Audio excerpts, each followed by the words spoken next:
Peperangan antara Rusia dengan Ukraina menjadi sorotan masyarakat dunia selama 3 pekan terakhir, termasuk Indonesia. Namun pakar menyebut warganet Indonesia cenderung berpihak kepada Rusia dan kagum dengan Presiden Vladimir Putin. Rupanya ada berbagai alasan mengapa warganet Indonesia lebih mendukung Rusia ketimbang Ukraina. Dukungan dan keberpihakan warganet Indonesia terhadap Rusia terlihat dari komentar di media sosial. Hal ini disampaikan oleh peneliti studi Rusia Universitas Erlangga, Radityo Dharma Putra. Radityo menilai sikap publik yang condong pro-Rusia ini sesungguhnya didasarkan pemahaman masyarakat yang minim tentang Ukraina.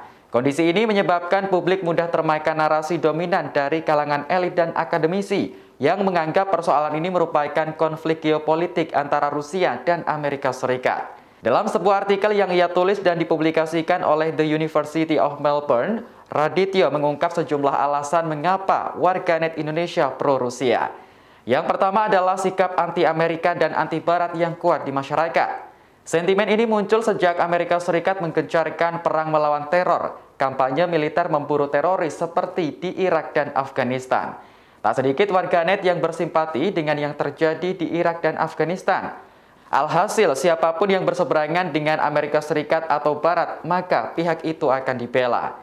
Alasan kedua yakni standar ganda Barat. Banyak warganet membandingkan perlakuan dari Barat yang berat sebelah antara Ukraina dengan Palestina. Barat dinilai begitu cepat mengirimkan bantuan kepada Ukraina, sementara untuk Palestina sangat lambat.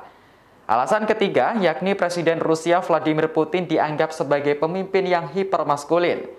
Publik Indonesia biasanya terbuai dengan retorika bahwa pemimpin haruslah kuat dan tegas.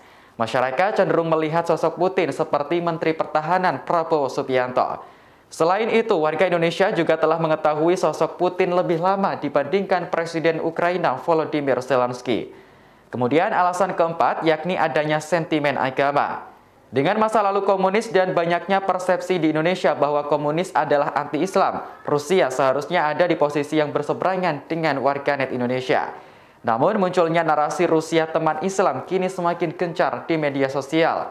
Sebagai contoh adalah unggahan YouTube yang viral dan mengklaim bahwa Rusia adalah bangsa Rom, kaum Nasrani yang bersekutu dengan Islam di akhir zaman.